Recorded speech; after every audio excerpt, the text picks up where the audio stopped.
الحمد للہ رب العالمین والصلاة والسلام علی اشرف الانبیاء والمرسلین وعلی آلہ واصحابہ اجمعین۔ قال اللہ تعالی وتبارک فی القرآن المجید والفرقان الحمید۔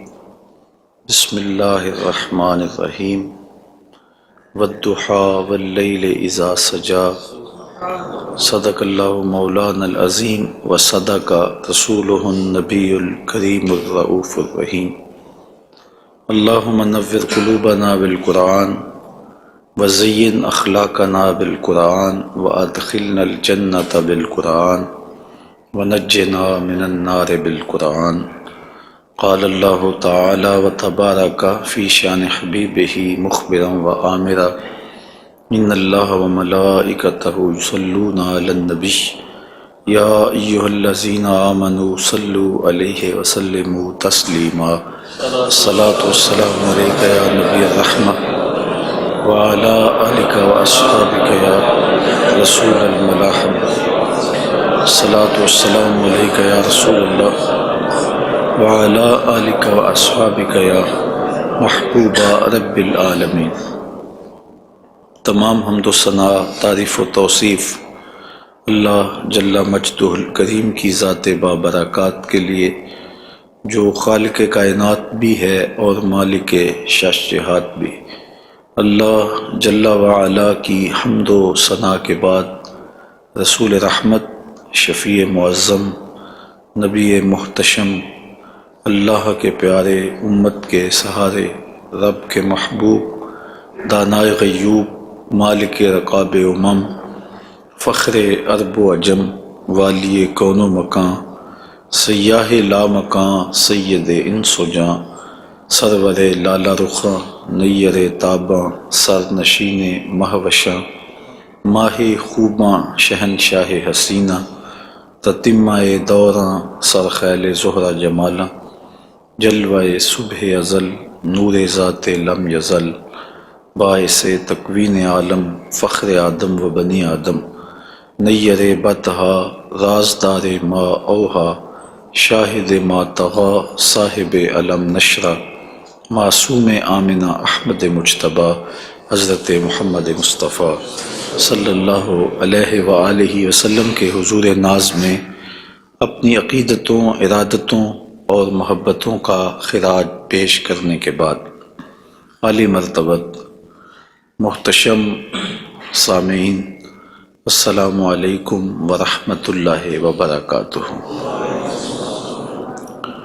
ماہ نور ربیع الاول اپنی تمام تر رعنائیوں کے ساتھ جلوہ گر ہوا جا رہا ہے، اور ہم حضور نبی رحمت صلی اللہ علیہ وآلہ وسلم کے شمائل پر کچھ باتیں آپ کے سامنے رکھنا چاہ رہے ہیں۔ اللہ تعالیٰ کلمات حق زبان پہ جاری فرمائے، اور حضور کے جمال جہاں آرا کی برکتوں سے ہماری روحوں میں نکھار پیدا فرمائے۔ علماء نے لکھا ہے کہ حضور کے حلیہ شریف کو بیان کرنے سے دلوں میں حضور کی محبت پیدا ہوتی ہے، اور سننے والوں کو، بیان کرنے والوں کو حضور کا پیار ملتا ہے، حضور کی محبت ملتی ہے، اور اس کی برکت سے حضور کے دیدار کی دولت بیدار بھی نصیب ہو جاتی ہے۔ ہماری آرزو ہے کہ ہم آقا و مولا حضور ختم المرتبت صلی اللہ علیہ وآلہ وسلم کے شمائل کا درس سنیں، بیان کریں، ہماری بھی قسمت جاگے، زندگی میں وہ شب بھی آئے کہ آنکھیں بند ہوں اور مقدر جاگ اٹھے، اور میں سو جاؤں یا مصطفیٰ کہتے کہتے، کھلے آنکھ صلی علی کہتے کہتے۔ باقی جہاں تک حضور کے شمائل کو بیان کرنے کا حق ہے، وہ کوئی بھی نہیں کر سکتا۔ ہم تو 14 صدیوں کے فاصلے پہ ہیں۔ جن لوگوں نے حضور کو دیکھا، وہ بھی حضور علیہ السلام کا حلیہ بیان کرنے سے اپنے آپ کو قاصر سمجھتے ہیں۔ فرماتے ہیں ہمارے میں طاقت نہیں کہ ہم حضور کا حلیہ بیان فرمائیں۔ چند اصحاب نے حضور کا حلیہ بیان کیا، بلکہ صحابہ ایک دوسرے سے پوچھتے تھے حضور کیسے تھے؟ میاں تم نے نہیں دیکھا؟ کہا دیکھ کر بھی نہیں دیکھا۔ ہمت ہی نہیں تھی کہ حضور کے جمال جہاں آرا کو آنکھ بھر کے دیکھ سکیں۔ جن لوگوں نے حضور کا حلیہ بیان کیا ہے یہ وہ لوگ ہیں جنہوں نے یا تو حضور کو بچپن میں دیکھا ہے یا بہت قریب رہے ہیں اور حضور کو سوئے ہوئے دیکھا ہے، تو وہ حضور کا حلیہ بیان فرماتے ہیں۔ حضرت حسان بن ثابت رضی اللہ تعالی عنہ حضور کا حلیہ بیان فرماتے ہیں، کہتے ہیں کہ میں جو حضور کے شمائل کو تمہارے سامنے رکھتا ہوں تو اس کی وجہ یہ ہے کہ مجھے حضور کو دیکھنے کا ایک طریقہ آ گیا تھا، اور وہ یہ کہ فلما نظرت الی انوارہ فودعت کفی علی عینی خوفا من ذہاب بصری، تو میں اپنی آنکھوں پہ انگلیاں رکھ کے انگلیوں کی اوٹ سے حضور کے چہرے کو دیکھتا تھا کہ حضور کے جلووں کی چمک سے میری آنکھوں کی بینائی نہ جاتی رہے۔ یہ کون کہہ رہے ہیں؟ حضرت حسان بن ثابت رضی اللہ تعالی عنہ۔ اور آپ سارے اچھی طرح جانتے ہیں کہ حضرت حسان بن ثابت شاعر ہیں، اور شاعر حسن دیکھنے میں بڑا دلیر ہوتا ہے، اور وہ جو شاعر ہے اور حسن دیکھنے میں دلیر ہے وہ بھی آنکھوں پہ انگلیاں رکھ کے دیکھ رہا ہے، اور ابھی یہ حسن ظاہر نہیں ہوا۔ امام قرطبی علیہ رحمہ لکھتے ہیں کہ حضور نبی رحمت صلی اللہ علیہ وآلہ وسلم کا حسن ظاہر نہیں ہوا تھا، اور اگر جمال رسول صلی اللہ علیہ وآلہ وسلم کا ظہور ہو جاتا تو کوئی دیکھنے کی تاب ہی نہ رکھتا۔ حضور کے جمال جہاں آرا پر 70,000 بشریت کے پردے رکھے گئے، لیکن اس چھپے ہوئے حسن کو بھی دیکھنے کی تاب نہیں ہے، اور اگر یہ حسن بے نقاب ہوتا تو کیا ہوتا؟ یہی بہتر ہے کہ وہ پردے میں روح پوش رہے، وہ اگر پردہ اٹھا دے تو کسے ہوش رہے۔ حضرت شاہ ولی اللہ محدث دہلوی علیہ رحمہ نے اپنے والد حضرت شاہ عبد الرحیم محدث دہلوی علیہ رحمہ سے روایت کیا ہے کہ میرے والد شاہ عبد الرحیم خواب میں حضور کی زیارت کی، اور یہ بات آپ اچھی طرح جانتے ہیں کہ جس نے حضور کو خواب میں دیکھا اس نے حضور کو ہی دیکھا۔ شیطان خواب میں آ کر بھی حضور کی مثل ہونے کا دعویٰ نہیں کر سکتا۔ تو خواب میں حضور کو دیکھا اور عرض کی یا رسول اللہ صلی اللہ علیہ وسلم، آپ نے فرمایا ہے انا املہ و اخی یوسف اصبہ، میں نمکین حسن والا ہوں اور میرا بھائی یوسف میٹھے حسن والا تھا۔ وہاں تو زنان مصر کی انگلیاں کٹ گئیں، اور یہاں ایسا کوئی واقعہ پیش نہیں آیا، جبکہ حسن ملی حسن صبی کی نسبت زیادہ پرکشش ہوتا ہے، تو وہاں انگلیاں کٹ گئیں اور یہاں ایسا کوئی واقعہ پیش نہیں آیا، تو اس کی کیا وجہ ہے؟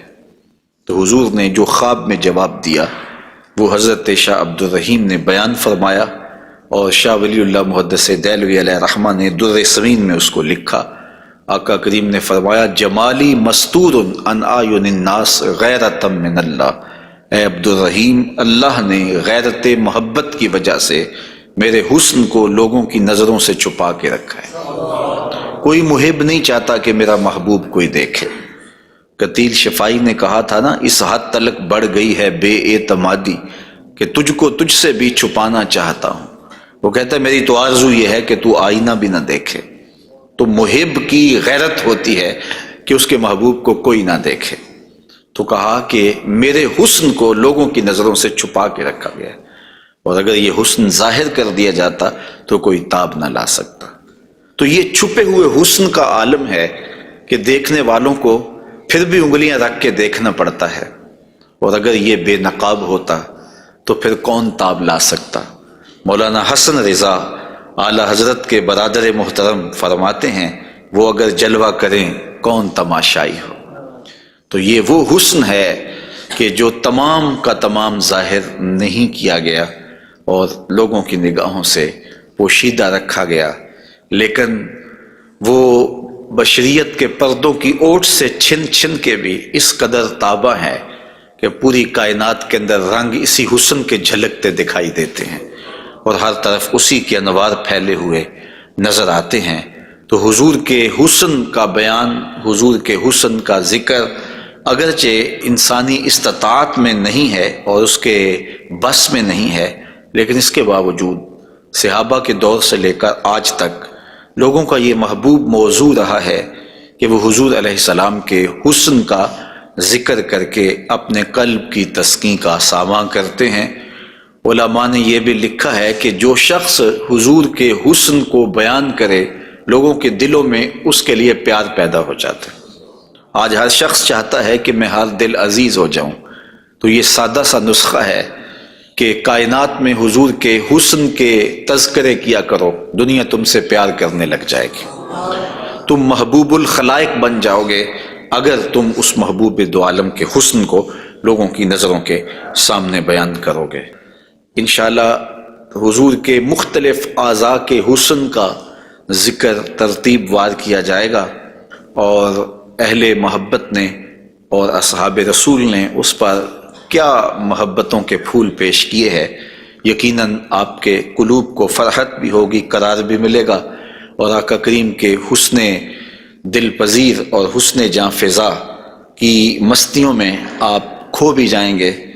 حضرت جابر بن سمرہ رضی اللہ تعالی عنہ فرماتے ہیں کہ لیلۃ الادحیان تھی، 14ویں رات کا چاند تھا، اور حضور یمنی چادر اوڑے ہوئے استراحت فرما رہے تھے، اور میں کبھی آسمان کو دیکھتا تھا، کبھی حضور کے جمال جہاں آرا کو دیکھتا تھا، اور یہ سوچتا تھا کہ میں فیصلہ کروں کہ آسمان کا چاند سونا ہے یا مدینے کا چاند سونا ہے۔ تو حضرت جابر بن سمرہ رضی اللہ تعالیٰ عنہ فرماتے ہیں پھر میں نے فیصلہ کیا فائزہ ہوا احسن عندی من القمر، میں نے کہا آسمان کا چاند نہیں، مدینے کا چاند سونا ہے، چونکہ چاند کی چمک بھی حضور کے در کی خیرات ہے۔ چاند کو، سورج کو، شمس و قمر کو جو روشنیاں دی گئی ہیں وہ حضور کے صدقے سے دی گئی ہیں۔ تو کائنات میں جہاں بھی اجالا ہے، جہاں بھی روشنیاں ہیں، جہاں بھی نور ہے، وہ نور حضور علیہ السلام کا ہی ظہور ہے، اور حضور کا نور ہے کہ جو کسی سے مستعار نہیں لیا ہوا، وہ حضور کا اپنا نور ہے، اپنا حسن ہے۔ علامہ بوصیری علیہ رحمہ نے کتنی خوبصورت بات کہی، منزہ عن شریک فی محاسنہ فجوہر الحسن فیہ غیر منقسم، کہ حضور اپنے محاسن میں، اپنے کمالات میں کسی شریک سے منزہ ہیں، اور آپ کا جوہر حسن جو ہے وہ غیر منقسم ہے۔ تو حضور کا حسن کسی سے مستعار نہیں لیا ہوا، بلکہ پوری کائنات کو جو حسن ملا ہے وہ حضور کی دہلیز کی عطا ہے، حضور کی چوکھٹ کی خیرات ہے۔ تو زمانہ چمک رہا ہے تو حضور کے انوار سے، اور بریلی سے آج بھی آواز آ رہی ہے، چمک تجھ سے پاتے ہیں سب پانے والے، میرا دل بھی چمکا دے چمکانے والے۔ تو ساری روشنیاں اسی دہلیز سے پھوٹتی ہیں، اسی در سے پھوٹتی ہیں، سارے اجالے اسی چوکھٹ سے نکلتے ہیں۔ اللہ نے اپنے محبوب علیہ السلام کو جو حسن دیا، جو جمال دیا، حضرت برا بن عازب رضی اللہ تعالیٰ عنہ بیان فرماتے ہیں، امام بخاری و مسلم نے اس کو روایت کیا ہے، کان رسول اللہ صلی اللہ علیہ وسلم احسن الناس وجہا، کائنات میں جتنا سونا چہرہ میرے حضور کا تھا کسی کا تھا ہی نہیں۔ سب سے زیادہ سونا اور خوبصورت چہرہ اللہ نے اپنے محبوب کو عطا کیا ہے۔ اور حضرت ابو ہریرہ رضی اللہ تعالی عنہ سے معروف روایت ہے، جس کو امام ترمذی نے اور باقی محدثین نے روایت کیا ہے، حضور فرماتے ہیں حضرت ابو ہریرہ، ما رأیت شیئا احسن من رسول اللہ صلی اللہ علیہ وسلم، میں نے حضور سے سونا کوئی دیکھا ہی نہیں۔ اور حضرت حسان بن ثابت کہتے ہیں کہ آج تک کسی ماں نے ایسا سونا جنم ہی نہیں دیا، سونا دیکھتے کیسے، کسی ماں نے ایسا جنم ہی نہیں دیا۔ حضرت ابو ہریرہ نے ایک موقع پہ فرمایا کہ کل قمر لیلۃ البدر لم ارا قبلہ ولا بعدہ مثلہ، کیا پوچھتے ہو 14ویں رات کا چمکتا ہوا چاند تھے میرے حضور۔ پھر کہتے ہیں نہیں نہیں نہیں، حضور جیسا نہ پہلے دیکھا ہے نہ بعد میں دیکھا۔ تو حضرت حسان بن ثابت فرماتے دیکھتے کیسے، کسی ماں نے جنم دیا ہوتا تو دیکھتے۔ خدا نے وہ سچا ہی پن چھڑیا جہدے وچ محمد نو ٹالیا سی، حسینہ جمیلہ دا منہ موڑ دیتا، محمد بنا کے قلم توڑ دیتا۔ تو اللہ تعالیٰ نے ایسا پیکر تراشا ہے، ایسی صورت بنائی ہے کہ جس کی مثل کائنات کے اندر نہ کوئی دوسری صورت ہے۔ اور میرے محبوب کے جمال جیسا نہ کوئی دوسرا جمال ہے، تو وہ حسن، وہ جمال، وہ کمال اور وہ شانیں اور وہ مراتب رفیع عطا کیے گئے جو انہی کا مقسوم ہے۔ حضور کا پورا جسم انور اور حضور کا وجود مسعود برکتوں سے مالا مال تھا اور حسن اور جمال کا آئینہ دار تھا۔ لا یجلس الذباب علی جسدہ، ساری زندگی حضور کے بدن پہ کبھی مکھی نہیں بیٹھی، آقا کریم علیہ الصلوۃ والسلام کے بدن پہ کبھی میل نہیں آیا، حضور کی آنکھوں کے اندر کبھی میل نہیں آیا، حضور کو ساری زندگی بلغم نہیں آئی، آقا کریم کی مبارک بغلیں بے بال تھیں اور بالکل باقی جلد کی طرح سفید تھیں۔ حضور علیہ السلام کا لعاب شہد سے زیادہ میٹھا تھا اور کستوری سے زیادہ خوشبودار تھا۔ حضور کے فضلات مبارکہ جو ہے وہ امت کے حق میں پاک ہیں، اور جہاں حضور علیہ السلام قضائے حاجت کے لیے جاتے تو وہاں بعد میں جا کے دیکھا جاتا تو کوئی چیز نظر نہ آتی سوائے کستوری کی خوشبو کے۔ تو آقا کریم علیہ الصلوۃ والسلام کو کبھی جمائی نہیں آئی، کبھی حالت نیند میں حضور نبی رحمت صلی اللہ علیہ وآلہ وسلم ناپاک نہیں ہوئے، حضور نبی رحمت صلی اللہ علیہ وسلم پر کوئی نجاست نہیں آئی، اور آقا کریم کے بدن کا سایہ بھی نہیں تھا تاکہ زمین کے اوپر حضور کا سایہ نہ گرے۔ کائنات میں ایسا کون ہو سکتا ہے جیسا آمنہ کا لال تھا؟ تو وہ حسن دیا گیا، وہ جمال دیا، جس پہلو سے دیکھو حضور بے مثال نظر آتے ہیں اور بے مثل نظر آتے ہیں۔ آئیے ہم حضور نبی رحمت صلی اللہ علیہ وآلہ وسلم کے جسم کے حوالے سے پہلے کچھ بات کریں اور پھر حضور کے اعضاء کی طرف چلتے ہیں۔ حضور کا مبارک جسم بے سایہ تھا، اور یہ سایہ نہ چاند کی چاندنی میں دکھائی دیتا تھا اور نہ سورج کی روشنی میں پڑتا تھا۔ حضرت ذکوان رضی اللہ تعالی عنہ روایت کرتے ہیں، فرماتے ہیں کہ ان رسول اللہ صلی اللہ علیہ وسلم لم یکن یرا لہ ظل فی شمس ولا قمر، حضور کا سایہ نہ سورج کی روشنی میں ہوتا تھا اور نہ چاند کی چاندنی میں ہوتا تھا۔ اور حضرت عثمان رضی اللہ تعالی عنہ خلیفہ ثالث رضی اللہ تعالی عنہ اس کی وجہ بیان فرماتے ہیں کہ حضور کا سایہ کیوں نہیں تھا۔ فرماتے ہیں ان اللہ ما اوقع ظلک علی الارض لئلا یدع انسان قدمہ علی ذلک الظل، اللہ تعالیٰ نے محبوب کا سایہ زمین پہ اس لیے نہیں پڑنے دیا کسی انسان کا قدم محبوب کے سائے پہ نہ آ جائے۔ اللہ اکبر۔ لیکن حضرت شیخ احمد مجدد الفسانی علیہ رحمہ نے ایک بڑی خوبصورت بات کہی، اور ہمارے لیے وہ بڑی ٹھنڈک اور بڑی تسکین کا سامان ہے۔ وہ فرماتے ہیں کہ اورا صلی اللہ علیہ وسلم سایہ نبود، آقا کریم علیہ السلام کا سایہ نہیں تھا۔ در عالم شہادت، اس عالم شہادت میں حضور کا سایہ نہیں تھا، اور یہ بات ثابت ہے، اور تقریباً تمام مکاتیب فکر کے لوگ، ایک دو مکتبہ فکر کے علاوہ باقی سارے اس بات کو تسلیم کرتے ہیں۔ رشید احمد گنگوہی نے بھی یہ بات لکھی ہے، امداد السلوک کے اندر یہ روایت موجود ہے کہ بتواتر ثابت شد کہ حضرت علی سایہ نہ داشتن۔ وہ کہتے ہیں کہ یہ بات تواتر کے ساتھ ثابت ہے کہ جناب صلی اللہ علیہ وسلم کا سایہ نہیں تھا۔ تو حضرت شیخ فرماتے ہیں کہ عالم شہادت میں حضور کا سایہ نہیں تھا۔ شیخ احمد مجدد الفسانی، کیوں سایہ نہیں تھا؟ فرماتے ہیں سایہ ہر شخص از شخص لطیف تر است، کسی چیز کا سایہ اس شے سے زیادہ لطیف ہوتا ہے، چون لطیف تر از وے صلی اللہ علیہ وآلہ وسلم در عالم نہ باشد اورا سایہ چے صورت دارد۔ جب حضور سے لطیف کائنات میں شے ہی کوئی نہیں ہے تو پھر سایہ کیا معنی رکھتا ہے؟ کائنات میں حضور سے لطیف ہے ہی کوئی چیز نہیں ہے، حضور کی مثل عالم امکان میں ممکن ہی نہیں ہے۔ اب مجھے یہ بتائیں کہ جس کا سایہ بھی نہیں تھا اس کا ثانی ہو سکتا ہے؟ تو یہ کون خاکے تراش رہے ہیں؟ کس کے خاکے تراش رہے ہیں؟ خاکے تو خاکیوں کے ہوتے ہیں۔ جو پیکر نور ہو، جس کا سایہ بھی نہیں ہے، اس کے خاکے کیسے ہو سکتے ہیں؟ تو حضور کی مثل تو بزم عالم میں ممکن ہی نہیں ہے۔ اقبال بھی بول پڑے رخ مصطفیٰ ہے وہ آئینہ، کہ اب اس سا دوسرا آئینہ نہ کسی کی بزم خیال میں، نہ دکان آئینہ ساز میں، ممکن ہی نہیں ہے۔ خدا نے وہ سچائی پان چھڑیا جدے وچ محمد نو ڈالیا سے۔ تو آقا کریم علیہ الصلوۃ والسلام کا سایہ نہیں بنایا، اور کائنات کے اندر وہ بے مثل بھی ہیں، وہ بے مثال بھی ہیں۔ تو یارو جس کا سایہ بھی نہیں ہے اس کا ثانی کیسے ہو سکتا ہے؟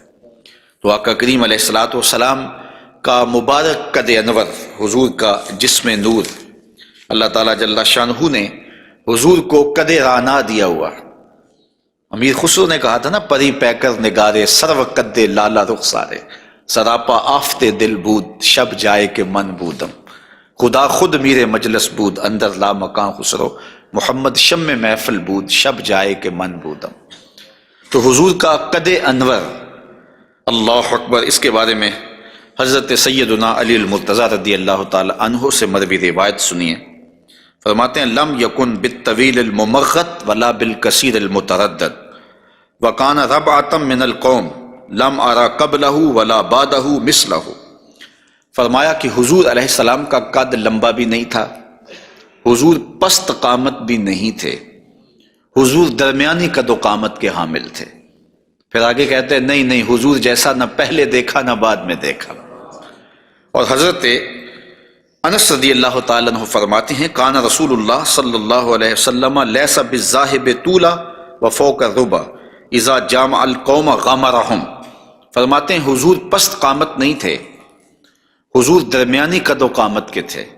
پھر کہتے ہیں نہیں، درمیانی قد و قامت سے بھی اٹھتا ہوا حضور کا قد تھا، یعنی قد اتنا لمبا نہیں تھا کہ بہت لمبا قد بھی اچھا نہیں لگتا اور پست قامتی بھی عیب ہے، تو درمیانہ قد ہونا یہ حسن ہے، لیکن درمیانے سے بھی کچھ اٹھتا ہوا یہ مزید حسن ہے، اور یہ اللہ نے اپنے محبوب کو قد دیا تھا۔ لیکن اس کے ساتھ یہ شان تھی کہ لمبے لمبے قد والے لوگ موجود ہوتے اور حضور بھی ان میں موجود ہوتے۔ اذا جامع القوم غمرہم، جب حضور تشریف فرما ہوتے تو حضور سب سے اونچے دکھائی دیتے، قد درمیانہ تھا لیکن دکھائی اونچے دیتے۔ علماء نے اس کی تشریح میں لکھا ہے کہ حضور علیہ الصلوۃ والسلام کا یہ معجزہ تھا، یہ شان تھی، یہ نبوی وجاہت تھی کہ حضور سب سے اونچے دکھائی دیتے تھے۔ ام معبد جو حضور کا حلیہ بیان کرتی ہیں، اور انشاءاللہ ان سے مروی روایت اور ان کا تفصیلی واقعہ ہم آگے چل کے بیان بھی کریں گے، تو وہ حضور کے قد پر کہتی ہیں غصن بین غصنین، دو شاخوں کے درمیان اٹھتی ہوئی جیسے شاخ ہوتی ہے، اس طرح حضور کا قد رانا تھا۔ تو آقا کریم علیہ السلام کا قد، اللہ اکبر۔ حضرت انس سے ایک اور روایت سن لیجئے، وہ فرماتے ہیں کان رسول اللہ صلی اللہ علیہ وآلہ وسلم احسن الناس قواما و احسن الناس وجہا، کہتے ہیں جیسی قد و قامت میرے حضور کی تھی، کائنات میں اتنا سونا قد کسی کا نہیں، اور جتنا سونا چہرہ میرے حضور کا تھا ایسا سونا چہرہ کسی کا نہیں ہے۔ قد بھی سونا اور چہرہ بھی سونا، اور زمانے میں اتنا سونا رب نے کوئی پیدا ہی نہیں کیا، چونکہ سب سے حسین سب سے جمیل اپنے محبوب کو بنایا۔ لکھاں آئے لوگ زمانے تے محبوب خدا جیا کوئی نہیں، لکھاں سونے بن بن بیندے نے اودی خاکے پا جیا کوئی نہیں۔ جو حسن انہیں دیا، جو جمال انہیں دیا، وہ انہی کی خوبی ہے۔ حضور نبی رحمت صلی اللہ علیہ وآلہ وسلم کے قدموں کے حسن کا ذکر کرتے ہیں۔ حضرت نبی رحمت صلی اللہ علیہ وآلہ وسلم کے مبارک قدموں کی جو ہتھیلیاں تھیں وہ پرگوشت تھیں، اور انگلیاں قوی بھی تھیں، مضبوط تھیں اور خوشنما تھیں، اور مبارک تلوے گہرے تھے اور صاف تھے، نرم تھے اور چکنے تھے۔ اگر ان پر پانی ڈالا جائے تو پانی بہہ جاتا، اور جب آقا کریم چلتے تو حضور ایسے لگتا جیسے بلندی سے نیچے اتر رہے ہیں۔ وقار کے ساتھ حضور قدم زور کے ساتھ اٹھاتے اور وقار کے ساتھ آگے بڑھاتے، اور یوں محسوس ہوتا کہ جس طرح بلندی سے حضور نیچے کی طرف آ رہے ہیں۔ آقا کریم علیہ الصلوۃ والسلام بہت تیز چلتے نہیں تھے، لیکن ایسے لگتا تھا جس طرح زمین حضور کے لیے لپیٹ دی گئی ہے، اور اگر لوگ حضور کے ساتھ چلنا چاہتے تو حضور کے ساتھ چل نہیں سکتے تھے۔ اللہ نے اپنے محبوب کو وہ رفتار عطا فرمائی، زمین بھی سمیٹ دی گئی تھی حضور کے لیے، اور وقت بھی سمیٹ دیا گیا تھا حضور کے لیے۔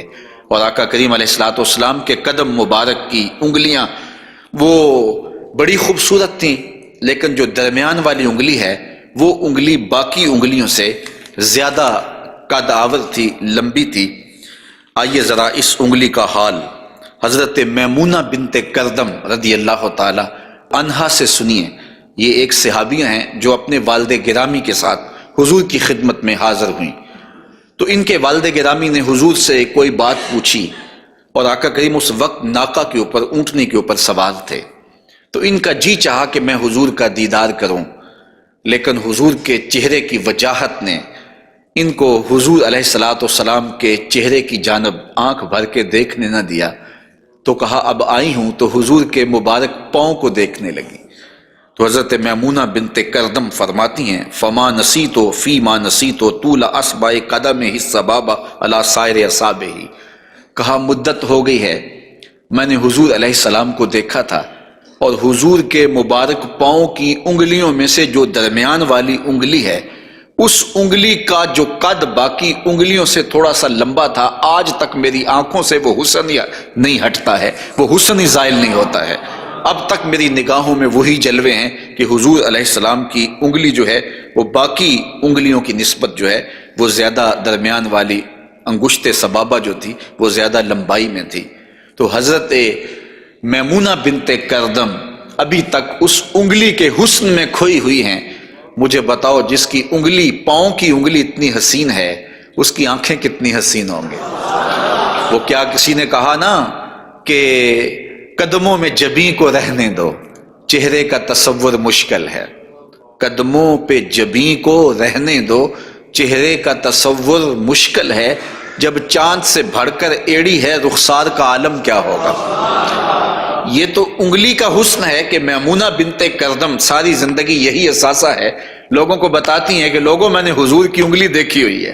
تو جس نے حضور کے قدم انور کی انگلی کی زیارت کی ہے وہ تو ناز کرے، اور پھر اس عائشہ صدیقہ محبوب کائنات کی قسمت پہ ناز نہ کریں جن کی آغوش میں حضور کا سر انور ہوتا تھا۔ تو حضرت میمونہ بنت کردم رضی اللہ تعالی عنہا فرماتی ہیں کہ میں ابھی تک اس انگلی کے جمال کو بھول نہیں پائی۔ آقا کریم علیہ الصلاۃ والسلام کے قدموں کے بارے میں آتا ہے کہ کان رسول اللہ صلی اللہ علیہ وسلم احسن البشر قدما، کائنات میں جتنے سونے قدم میرے حضور کے تھے اتنے سونے قدم بھی کسی کے نہیں تھے۔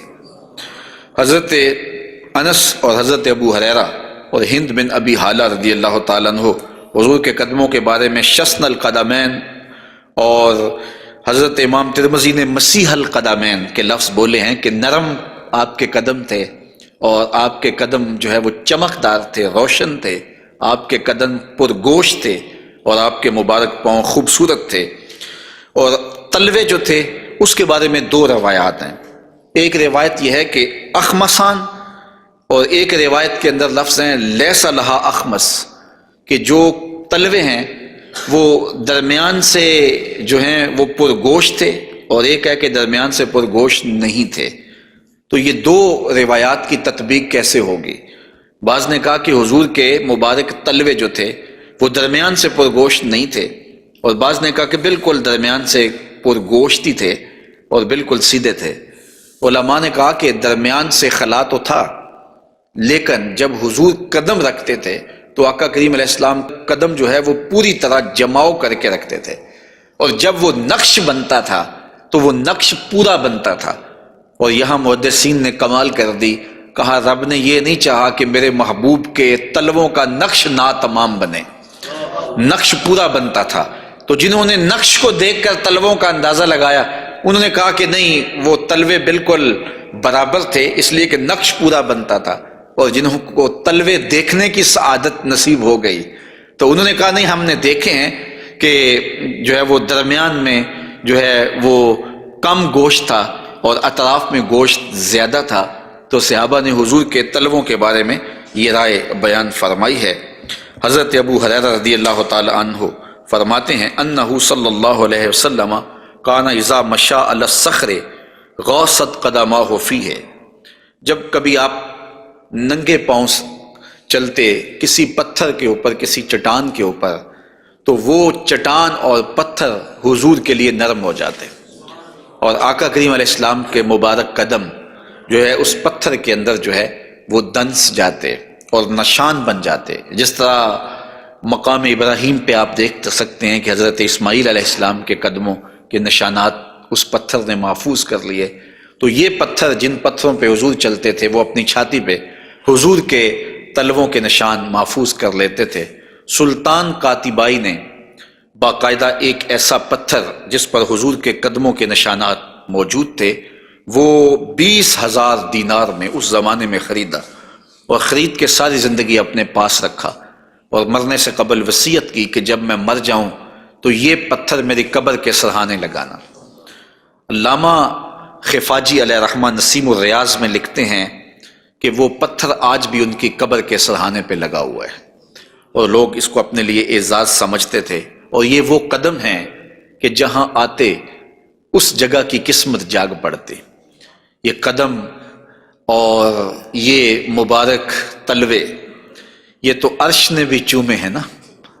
اعلی حضرت نے کیا خوب کہا، زہے عزت و اطلاع محمد، کہ ہے عرش حق زیر پائے محمد، کہ عرش حق حضور کے قدموں کے تلے تھا، اور یہ تلوے وہاں عرش الہی پہ لگے ہیں، اور یہ وہی تلوے ہیں جو حضرت جبریل امین کو چومنے کی سعادت بھی ملی ہے۔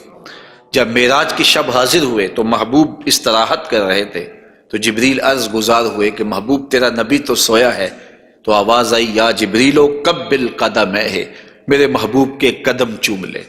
تو جبریل امین نے حضور کے قدم چوم لیے، تو پھر کیا لطف آیا ہوگا۔ کسی نے تصور میں جبریل سے پوچھا کہ حضور کے قدم چومے تھے، تلیاں چومی تھیں، تو بتا کیا کیف ملا؟ تو اس نے زبان حال سے کہا، نہ جنت کی کلیوں میں دیکھا مزہ جو محمد کی تلیوں میں دیکھا۔ حضور علیہ السلام کے مبارک قدم جہاں پڑتے وہاں رحمتیں اور برکتیں ہی نازل ہوتی۔ ذی المجاز کی منڈی میں اپنے چچا کے ساتھ حضرت علی المرتضیٰ رضی اللہ تعالیٰ عنہ کے والد جناب ابو طالب کے ساتھ حضور جا رہے تھے، کہ انہوں نے کہا کہ مجھے تو بڑی سخت پیاس لگی ہے۔ تو آقا کریم علیہ الصلوۃ والسلام نے سواری سے اتر کے زمین پر زور سے اپنا پاؤں مارا، تو جب آپ نے پاؤں مارا تو چشمہ پھوٹ پڑا، اور اپنے چچا سے کہا کہ یہاں پانی پی لیجیے گا۔ اور حضور علیہ الصلوۃ والسلام کی مبارک ایڑیاں جو ہیں ان کے بارے میں ہے کہ وہ کم گوشت تھیں، ان پر زیادہ گوشت نہیں تھا، اور آقا کریم علیہ الصلوۃ والسلام اس ایڑی کو بھی جہاں لگاتے وہاں حالات رحمتوں بھرے ہو جاتے۔ حضرت جابر رضی اللہ تعالی عنہ کا اونٹ تھا، ایک سفر میں وہ حضور کے ساتھ تھے کہ وہ تھک گیا اور اس سے چلا نہیں جاتا۔ حضور کی سواری گزری تو انہوں نے عرض کی، یا رسول اللہ صلی اللہ علیہ وسلم، یہ میرا اونٹ ہے اور تھک گیا ہے، اور میں قافلے کے ساتھ کیسے سفر کر سکتا ہوں؟ تو آقا کریم علیہ السلام نے اپنی ایڑی سے اس کو ٹھوکر لگائی، فناشطا حتی کانا لا یملک زمامہ، وہ اتنا تیز ہوا کہ پھر اس کی باگ سنبھالی نہیں جاتی تھی۔ کچھ عرصے کے بعد حضور حضرت جابر سے پھر ملے، اور حضور نے پوچھا کہ وہ تمہارے اونٹ کا کیا بنا؟ تو انہوں نے کہا بخیرن قد اصابت ہو برکتوں کا، حضور آپ کی برکت کی وجہ سے اب خیر ہی ہو گئی ہے۔ تو وہ تو اب سنبھالا نہیں جاتا ہے اور اتنا سریع و رفتار ہو گیا ہے۔ اور یہ بات آپ کبھی بھی بھول نہیں سکتے ہیں کہ حضور احد پہ تشریف لے گئے تھے، تو وہ حضور کے آنے کی خوشی میں جھوم اٹھا تھا، تو حضور نے ایڑی ہی ماری تھی، زور کے ساتھ ایڑی لگاتے ہوئے حضور نے کہا فَضَرَبَهُ بِرِجْلِهِ فَقَالَ اُثْبُتْ، حضور نے کہا کہ اے احد رک جا، تو جھوم رہا ہے جانتا نہیں، فَإِنَّمَا عَلَيْكَ نَبِيٌّ وَصِدِّيقٌ وَشَهِيدَانِ، تیرے اوپر ایک اللہ کا نبی ہے، ایک صدیق ہے اور 2 شہید ہیں۔ اور پھر فوراً اس کا زلزلہ تھم گیا۔ اعلیٰ حضرت بولے، ایک ٹھوکر سے احد کا زلزلہ جاتا رہا، رکھتی ہیں کتنا وقار اللہ اکبر ایڑیاں۔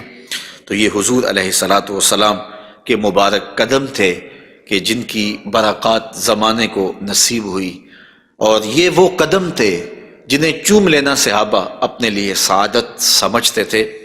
حضرت ذرا وفد عبد القیس میں آئے تو پھر انہوں نے حضور کی خدمت میں عرض کی کہ ہم آپ کے قدم اور آپ کے ہاتھ چومنا چاہتے ہیں، اور وہ آگے بڑھے۔ وہ خود فرماتے ہیں فَنُقُبِّلُ یَدَ رسول اللہ صلی اللہ علیہ وسلم وَرِجْلَهُ، ہم نے حضور علیہ الصلوۃ والسلام کے ہاتھ بھی چومے، ہم نے حضور کے پاؤں بھی چومے۔ حضرت صہیب رضی اللہ تعالی عنہ فرماتے ہیں کہ رأیت علیٰ یقبل ید العباس ورجلہ، میں نے دیکھا کہ حضرت علی اپنے چچا عباس کے ہاتھ بھی چومتے تھے اور پاؤں بھی چومتے تھے، اور یہ کیوں چومتے تھے اس کی وجہ ایک دیگر حدیث میں حضرت ثابت رضی اللہ تعالی عنہ حضرت انس کے پاس آئے اور انہوں نے آ کے حضرت انس سے پوچھا کیا تم نے اس ہاتھ کو حضور کے ہاتھ سے مس کیا ہوا ہے؟ تو حضرت انس نے کہا کیوں نہیں، یہ سعادت مجھے ملی ہے کہ ان ہاتھوں نے حضور کے وجود کے بوسے لیے ہیں اور حضور کے وجود کو چھوا ہے۔